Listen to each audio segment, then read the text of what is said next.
하나님 말씀 요한 1서 4장 18절부터 21절까지 다 같이 읽겠습니다. 사랑 안에 두려움이 없고 온전한 사랑이 두려움을 내어 쫓나니 두려움에는 형벌이 있음이라. 두려워하는 자는 사랑 안에서 온전히 이루지 못하였느니라. 우리가 사랑함은 그가 먼저 우리를 사랑하셨음이라. 누구든지 하나님을 사랑하노라 하고 그 형제를 미워하면 이는 거짓말하는 자니 보는 바 그 형제를 사랑치 아니하는 자가 보지 못하는 바 하나님을 사랑할 수가 없느니라. 우리가 이 계명을 주께 받았으니 하나님을 사랑하는 자는 또한 그 형제를 사랑할지니라. 아멘. 18절에 두려움이라는 단어가 무려 4번 등장하는 것을 볼 수 있습니다. 이러한 두려움은 17절에 기록된 담대함과 비교되고 있습니다. 이러한 두려움은 죄에 대한 두려움이고 최종적으로 큰 날의 심판에 대한 두려움입니다. 두려움이라는 단어는 헬라어로 포보스라고 하는데 이것은 2가지 의미를 가집니다. 첫 번째는 경외하다라는 의미이고 또 하나는 공포, 두려움이라는 의미입니다. 그런데 18절에 기록하고 있는 두려움은 경외함이라는 의미보다 공포심 그리고 두려워하다라는 의미로 사용이 되었습니다. 하나님께 사랑을 받고 또 하나님의 사랑 안에 거하는 자들은 큰 날의 심판에 대한 두려움을 갖지 않습니다. 오히려 그 날에 대하여 담대함을 가지고 큰 날의 심판 이후에 있게 될 영원한 하나님 나라를 소망하는 믿음으로 살아가게 됩니다. 반면에 하나님께 사랑받지 못하고 또 하나님의 사랑 안에 거하지 않는 자는 죄를 두려워하고 최종적으로 주님께서 영광 중에 강림하셔서 행하시는 마지막 심판에 대한 두려움을 가지게 됩니다. 그리고 이러한 두려움을 가진 자들은 결국 형벌을 당할 수밖에 없는데 여기서 말하는 형벌은 지옥 형벌을 말합니다. 자, 히브리서 10장을 다 같이 읽겠습니다. 히브리서 10장 19절 20절입니다. 그러므로 형제들아 우리가 예수의 피를 힘입어 성소에 들어갈 담력을 얻었나니 그 길은 우리를 위하여 휘장 가운데로 열어놓으신 새롭고 산 길이요 휘장은 곧 저의 육체니라. 19절에 보면 성소에 들어갈 담력을 얻었다라고 말하는데 이 담력이라고 하는 단어에 해당하는 헬라어가 요한일서 4장 17절에 나오는 담대함에 해당하는 헬라어와 동일합니다. 그러니까 하나님의 사랑을 받은 자들은 하나님께 나아가는 것에 대하여 주저함이 없고 두려움이 결코 없습니다. 왜냐하면 예수님께서 그 몸을 찢으시고 피 흘리셔서 영원한 속죄를 이루어 주셨기 때문입니다. 구약 성경을 보면 인간이 하나님께 나아가는 것에 대하여 대단히 큰 두려움과 공포를 가진 것을 볼 수 있습니다. 왜냐하면 죄인인 인간이 하나님께 나아가게 되면 반드시 죽을 수밖에 없기 때문입니다. 사사기 6장에 보면 기드온이 하나님의 사자를 본 후에 자신이 하나님의 사자를 보았기 때문에 죽게 될 것을 하나님께 호소하는 장면이 나옵니다. 그때 하나님께서 기드온에게 말하기를 너는 죽지 않을 것이다 라고 말씀하셨습니다. 이에 기드온은 그곳에 제단을 쌓고 그 제단의 이름을 여호와 샬롬이라고 붙였습니다. 이처럼 죄인된 인간이 하나님께 나아갈 수 없을 뿐만 아니라 하나님께 나아가게 되면 반드시 죽게 될 것을 알기에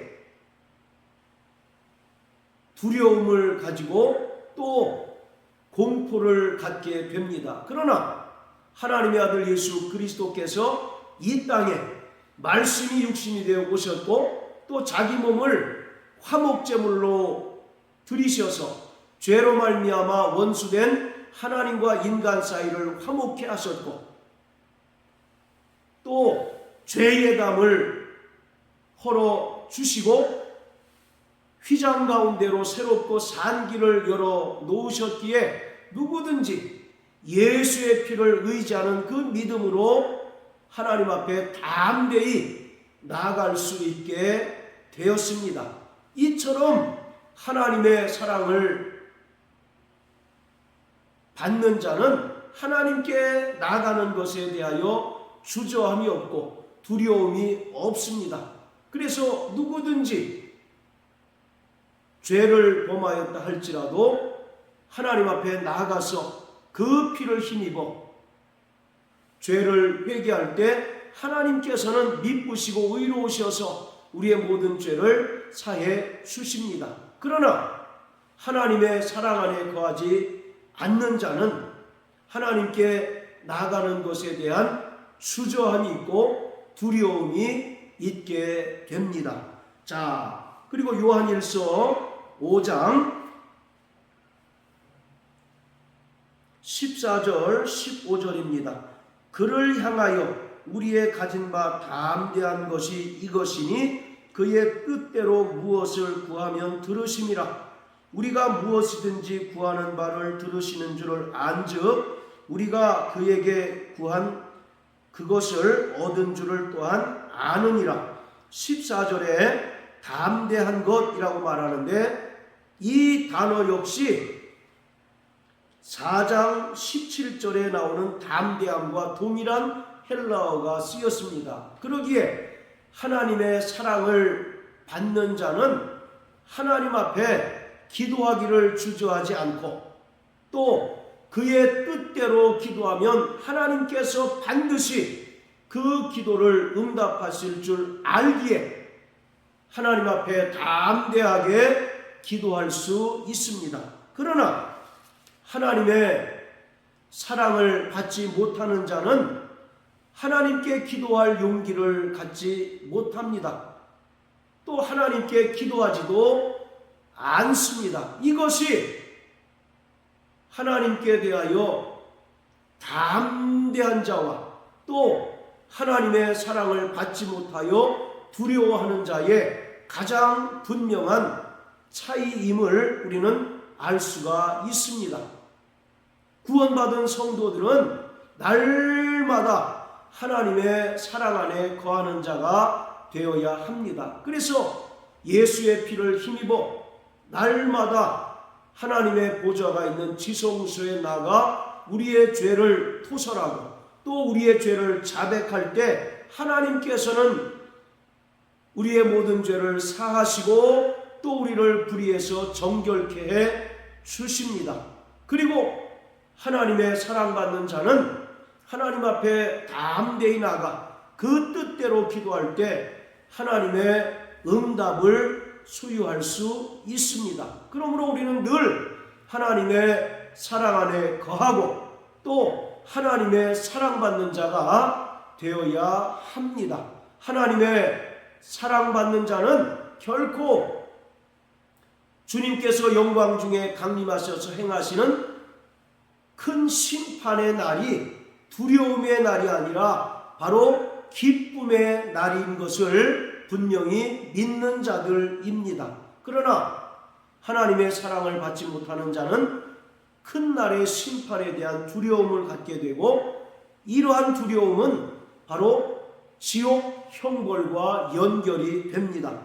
18절에 보면 두려움에는 형벌이 있다라고 말합니다. 여기서 형벌은 지옥 형벌을 의미합니다. 본래 지옥은 하늘에서 하나님께 범죄한 타락한 천사와 그에게 속한 악령들을 형벌하기 위하여 하나님께서 예비하신 곳입니다. 그런데 하나님의 사랑을 받지 못하고 오히려 마귀에게 속하여 본질상 진노의 자녀들 또한 지옥 형벌에 들어가서 영원한 고통을 당할 수밖에 없는 것입니다. 자, 그리고 19절에 우리가 사랑함은 그가 먼저 우리를 사랑하셨음이라고 말합니다. 이 말씀을 통해서 우리는 기독교와 타 종교의 분명한 차이를 발견할 수 있습니다. 타 종교는 인간이 자신이 만든 신을 사랑합니다. 그리고 자신이 만든 신에게 자기의 열심과 노력을 통해서 원하는 것을 얻어냅니다. 그리고 인간이 자기가 만든 그 신을 향하여 끊임없이 찾아가는 것이 세상에 있는 많은 종교들입니다. 그러나 기독교는 인간이 하나님을 찾아간 것이 아니고, 인간이 하나님을 먼저 사랑한 것이 아니고, 인간이 하나님을 먼저 택한 것이 결코 아닙니다. 죄인된 인간과 하나님 사이에는 건너지 못할 죄의 담이 있기에 인간이 결코 하나님께 나아갈 수 없습니다. 그러기에 하나님께서 죄인된 인간에게 찾아오셨고, 하나님 아버지께서 가장 사랑하시고 가장 기뻐하시는 독생자 예수 그리스도를 이 땅에 사람으로 보내셔서 친히 십자가에 달려 죽으심으로써 인간을 향한 하나님의 사랑을 나타내 주셨습니다. 인간이 먼저 하나님을 사랑한 것이 아니라 하나님께서 인간을 찾아오셔서 인간에게 대한 하나님 사랑을 나타내 주셨습니다. 그리고 요한복음 15장의 말씀처럼 인간이 하나님을 택한 것이 아니라 하나님께서 우리를 택하셔서 하나님의 자녀 삼아 주셨습니다. 이처럼 기독교와 세상에 있는 많은 종교에는 분명한 차이가 있는데, 오늘 19절은 그 차이에 대하여 분명하게 설명하고 있습니다. 우리가 먼저 하나님을 사랑한 것이 아니라 하나님께서 우리에게 먼저 찾아오셔서 그 사랑을 나타내 주셨고 그 사랑을 보여주셨으며, 우리는 그 사랑을 믿음으로 말미암아 구원을 얻게 되었고, 그 사랑으로 말미암아 하나님의 자녀가 되는 권세를 누리게 되었습니다. 그런데 하나님께서 우리에게 자기의 사랑을 어떻게 나타내 주셨습니까? 바로 그것은 4장 10절의 말씀처럼 오직 하나님이 우리를 사랑하사 우리 죄를 위하여 그 아들을 화목제물로 보내심으로써 우리를 향하신 하나님의 사랑을 나타내 주셨습니다. 그리고 로마서 5장 8절에 보면 우리가 아직 죄인 되었을 때에 우리가 아직 죄인 되었을 때에 도무지 하나님의 사랑을 받을 만한 자격이나 조건이 없는 인간들에게 그리스도께서 대신 죽으심으로써 하나님께서 자기 사랑을 확증해 주셨습니다. 그 사랑으로 우리는 구원받고 하나님의 자녀가 되었고 천국 백성이 되었고 또 영원한 하나님의 나라를 상속받을 하나님의 후사가 되었습니다. 그러기에 20절과 21절은 마땅히 그 사랑을 받은 자들은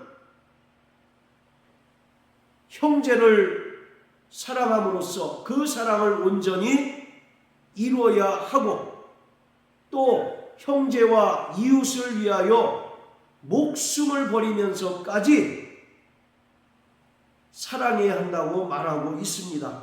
자, 요한일서 3장 16절 그가 우리를 위하여 목숨을 버리셨으니 우리가 이로써 사랑을 알고 우리도 형제들을 위하여 목숨을 버리는 것이 마땅하니라. 우리가 죄인 되었을 때에 우리를 찾아오셔서 그 아들 독생자 예수 그리스도를 화목제물로 드리시는 그 사랑을 나타내 주셨고 우리는 그 사랑으로 말미암아 구원받고 하나님의 자녀가 되었기에 우리도 마땅히 형제를 위하여 목숨을 버리는 것이 마땅하다라고 말씀하고 있습니다. 요한복음 13장과 또 15장을 통해서 주님께서도 너희에게 새 계명을 주노니 너희가 서로 사랑하라. 너희가 서로 사랑하는 것을 봄으로써 모든 사람이 나의 제자가 된 줄 알겠노라고 말씀하고 있습니다.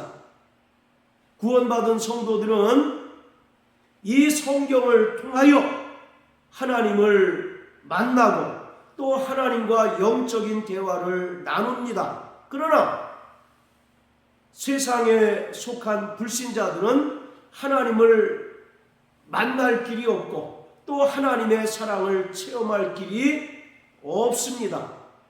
그러기에 세상의 불신자들이 유일하게 하나님을 만날 수 있는 통로는 구원받은 성도들의 착한 행실을 봄으로써 가능한 것입니다. 우리가 하나님의 사랑을 받았으므로 형제를 위하여 목숨을 버리면서까지 사랑하는 것을 봄으로써 세상에 속한 불신자들은 하나님의 살아계심을 알 수 있고 또 하나님의 사랑을 느끼고 경험할 수 있는 것입니다.